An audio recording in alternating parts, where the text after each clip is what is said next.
வணக்கம் மக்களே, நான் பாபு. காட்பாடி காந்தி நகர் பிரபல அக்குபஞ்சர் கணேசன் சார் தான் மீட் பண்ணிடுறோம். நமக்கு அக்குபஞ்சருக்கான டவுட்ஸ் எல்லாம் அவர்கிட்ட கேட்டு தெரிஞ்சிடலாம். அக்குபஞ்சர்னா மோஸ்ட்லி மேக்ஸிமம் யாருமே தெரியாது. அதுல நுண்ணிப்பான கருத்துக்கள்லாம் இப்போ சொல்ல போறாரு. வீடியோ ஸ்கிப் பண்ணாம பாருங்க, கண்டிப்பா அவங்க யூஸ்ஃபுல்லா இருக்கும். மீட் பண்ணலாம் சார். வணக்கம் சார். வணக்கம். அக்குபஞ்சர் பொதுவாக அக்குபஞ்சர் பத்தி மக்களுக்கு சில ரொம்ப மேக்ஸிமம் பாத்தீங்கன்னா புரிதல் இல்லை. அந்த புரிதலுக்கோசம் தான் அந்த வீடியோவை நம்ம கவர் பண்றோம். எளிமையான மக்களுக்கு புரியுற மாதிரி சின்ன சின்ன விஷயங்கள் அக்குபஞ்சர்னா அந்த பாயிண்ட்ஸ் எல்லாம் சொல்றீங்களா அப்படின்னா அதை பத்தி எல்லாம் நீங்க சொன்னீங்கன்னா மக்களுக்கு புரியும். அதை பத்தி ஒன்னொன்னா சொல்லுங்க சார். எந்தெந்த நோய் இதுல குணப்படுத்த முடியும் அதெல்லாம் சொல்லுங்க. இப்போ இந்த நோய் தான் குணப்படுத்த முடியும், இந்த நோய் தான் குணப்படுத்த முடியாது அப்படியெல்லாம் இல்லை, எல்லாமே பண்ண முடியுமா? அதனால அது இல்லாம சில சில ட்ரிக்ஸ் எல்லாம் மக்களுக்கு கொடுங்க, அவங்களும் பயன்படுத்தாங்க. ஓகே, நன்றி.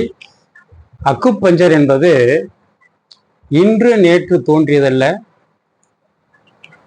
பல ஆயிரம் வருடங்களுக்கு முன்னாலேயே நம்முடைய பாரம்பரிய தமிழ் சித்தர்கள் 18 சித்தர்கள் என்று சொன்னார்களே, அந்த 18 சித்தர்களின் முதன்மையான போகரால் உருவாக்கப்பட்ட ஒரு வைத்திய கலை, ஆயக்கலை 64 என்று சொன்னார்கள். அந்த கையிலே வைத்தியத்துறையிலேயே இந்த அக்குபஞ்சர் குறிப்பிடப்பட்டிருக்கிறது. அது நம்ம தமிழ்நாட்டிலிருந்து தான் தோன்றியது. பழனி முருகர் கோவிலிலே இருக்கின்ற நவபாசான சிலையிலே அக்குபஞ்சர் பாயிண்ட் என்று சொல்லக்கூடிய 361 புள்ளிகளையும் குறிப்பிட்டிருக்கிறார்கள் நம்முடைய மூதாதையர்கள். அவர் சொன்ன ஒரு விதம் என்று சொன்னால் வரும வைத்தியம் என்று சொன்னார்கள். வருமம் என்றால் மர்மமான முறையிலே வைத்தியத்தை தொடுவது, அது தொடு சிகிச்சை, தொட்டால் சுகமளிக்கக்கூடிய சிகிச்சை. இதைத்தான் இப்பொழுது அக்குபஞ்சர், அக்குப்ரெஷர் என்ற வகையிலே நாம் அழைக்கிறோம். தோன்றியது தமிழகத்திலே தான். ஆனால் பிரபலமடைந்தது WHO மூலமாக, சீனர்களால் இது பிரபலமடைந்தது. சீனாவிலே இதே போகர் சென்று போயான் என்ற பெயரிலே அவர்களுக்கு அதை அறிமுகப்படுத்தி நோய் சிகிச்சை கொடுத்து அதில் பழைய பலன் அடைந்ததனால் அவர்கள் தொன்று தொட்டு இப்பொழுது கிட்டத்தட்ட எல்லா வகையான நோய்க்கும் சீனர்கள் இந்த அக்குபஞ்சர், அக்குப்ரெஷர் வைத்தியத்தை தான் பயன்படுத்துகிறார்கள் என்பதனை இங்கே குறிப்பிட. பொதுவாக பாத்தீங்கன்னா இப்போ கை கால் வலி, மூட்டு வலி, இதுக்கு மட்டும் தான் அக்குபஞ்சர் பண்ணலாம்னு சொல்லிட்டு மக்கள் மத்தியில பரவலா பேசப்படுது. அது மட்டும் தான் பண்ண முடியுமா? வேற எல்லாம் என்னென்ன பண்ண முடியும்? உடலை நம்ம ஆன்டிபயோட்டிக் மாதிரி ஏதாச்சும் தற்காத்துக்கு எதனா இல்ல வழி இருந்தா சொல்லுங்க, மக்கள் பயன்படுவாங்க. நன்றி. மூட்டு வலிகளுக்கு மட்டுமல்ல, வலிகளை தீர்ப்பதற்கு மட்டுமல்ல அக்குபஞ்சர் சிகிச்சை. பெருவாரியான நோய்களை மருந்து மாத்திரை இல்லாமலேயே அக்குப்ரெஷர், அக்குபஞ்சர், வர்ம வைத்தியத்திலே, மாற்று முறை வைத்தியத்திலே தீர்த்து கொள்ளலாம் என்பதனை அறுதிட்டு சொல்லுகிறேன். நோய் நம்மளுடைய உறுப்புகள் சம்பந்தப்பட்ட நோயாக தான் இருக்கிறது. உறுப்புகள் நம்மளிடத்திலே இருக்கிறது, அதற்கான தீர்வும் நம்மிடத்திலே இருக்கிறது என்பதை தான் மூதாதையர்கள் சொல்லி சென்றிருக்கிறார்கள். என்பது உறுப்பு சார்ந்த நோய்கள் என்று சொல்லுவோம்.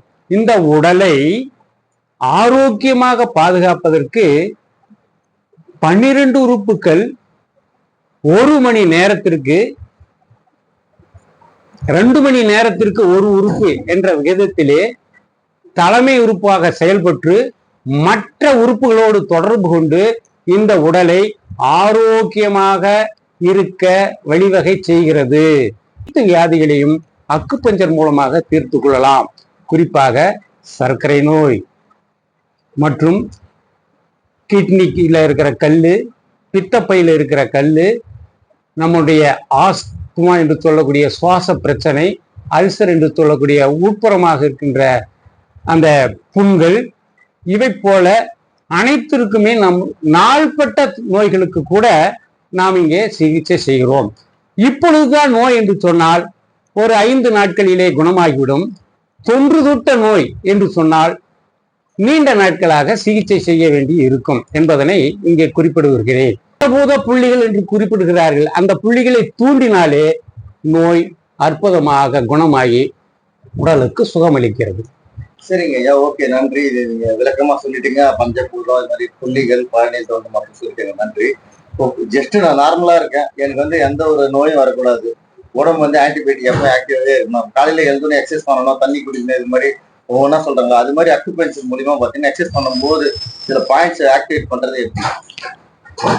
அதாவது நம்ம உடலை ஆக்டிவேஷனாகவே இருக்க வேண்டும். சோர்வு தற்காலிகமாக ஒரு சோர்வு ஏற்படுகிறது என்று சொன்னால் அதை தற்காலிகமாக நாம் சரி செய்து கொள்ளலாம். நீங்க வேற ஒண்ணுமே செய்ய வேண்டாம். சோர்வாக இருக்கிறீர்கள், காலையிலே தூங்கி எழுந்த உடனே நம்முடைய உள்ளங்கையை சூடு பறக்க தேய்க்க வேண்டும். அது எழும்போது மட்டுமல்ல, உங்களுக்கு எப்பொழுதெல்லாம் சோர்வாக இருக்கிறீர்கள் என்று நினைக்கிறவர்களோ அப்பொழுதெல்லாம் சூடு பறக்க தேய்க்க வேண்டும். சூடு பறக்க தேய்க்கிறது என்று சொன்னால் இதுல இருக்கின்ற அனைத்து புள்ளிகளும் ஆக்டிவேட் ஆகும். இந்த உடல் உறுப்புகளுக்கு சமிக்கை உயிர் சக்தி ஓட்டம் அந்தந்த உறுப்புகளுக்கு செல்லும். அது மட்டும் இல்லாம சூடு பறக்க தேய்த்து நம்மளுடைய முகத்திலே இவ்வாறு அப்ளை செய்ய என்ன நடக்கிறது? நாம் இவ்வாறு சூடு பறக்க தேய்க்கும் போது இங்கே இருக்கின்ற உணர்ச்சி உறுப்புகள் தூண்டப்படுகிறது. இந்த வெப்ப சக்தியை முகத்திலே நாம் அப்ளை செய்யும் போது வெளிப்புற உணர்வுப்பு வழியாக உள்ளுறுப்புக்கு ஒரு புத்துணர்ச்சி ஏற்படுத்தி நமக்கு சோர்விலிருந்து விடுபடுகிறோம் என்பதுதான் உண்மையான நிதர்சனம். டயர்டா இருக்கும்போது பாத்தீங்கன்னா கையை நல்லா சூடு பறக்க தேய்க்கணும். ஒரு நிமிஷம் தேய்க்கலாங்களா? எப்படி சூடு பறக்க அது அவங்களுடைய நேரத்தை பொறுத்து எதை வேணாலும் செய்யலாம்.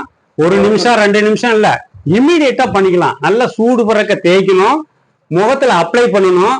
அப்ளை பண்ணும்போது ஒரு சூட்சமத்தை தெரிந்து கொள்ள விடுகிறேன். உங்களுடைய கண்கள் திறந்திருக்க வேண்டும்.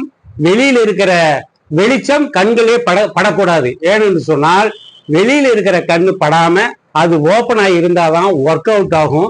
வெளியில அந்த வெளிச்சம் படாமல் கண்களை மூடிக்கொள்ள வேண்டும். நன்கு மூடிக்கொண்டு அப்ளை செய்ய வேண்டும். அந்த நேரத்திலே கண்களை மூடி திறக்க வேண்டும், இமைகளை மூடி திறக்க வேண்டும். அவ்வாறு செய்து சொன்னால் இந்த வெப்ப சக்தியை உள்வாங்கி உயிர் சக்தி ஓட்டம் வழியாக உள்ளுறுப்புகளுக்கு ஒரு சக்தியை கொடுத்து உடல் முழுவதும் புத்துணர்ச்சி அடைகிறது.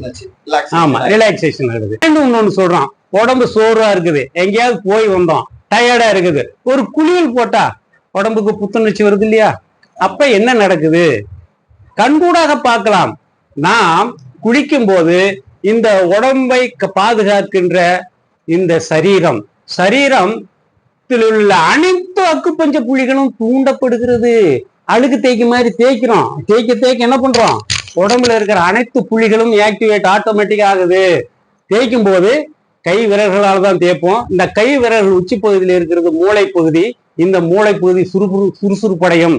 ஒவ்வொரு உறுப்பும் தேய்க்கும் போது அது தூண்டப்படுகிற அங்கே இருக்கிற அக்குப்பஞ்சர் புள்ளிகள் தூண்டப்பட்டு நமக்கு குளித்த உடனே ஒரு புத்துணர்ச்சி கிடைக்கிறது.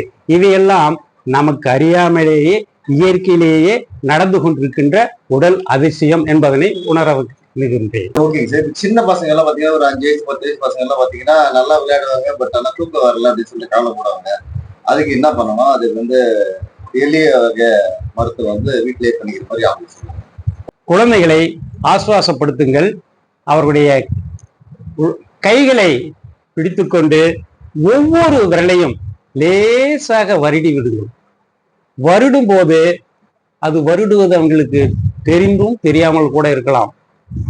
இவ்வாறு செய்ய செய்ய செய்ய ஒவ்வொரு பகுதியுமே தூண்டப்பட்டு அவர்கள் ஆழ்ந்த நித்திரைக்கு செல்வதற்கு நிறைய வாய்ப்புகள் இருக்கிறது. இவ்வாறு ஒவ்வொரு விரல்களுமே லேசாக ஸ்பாரிசம் என்று சொல்லக்கூடிய அளவுக்கு வருடித்தர வேண்டும்.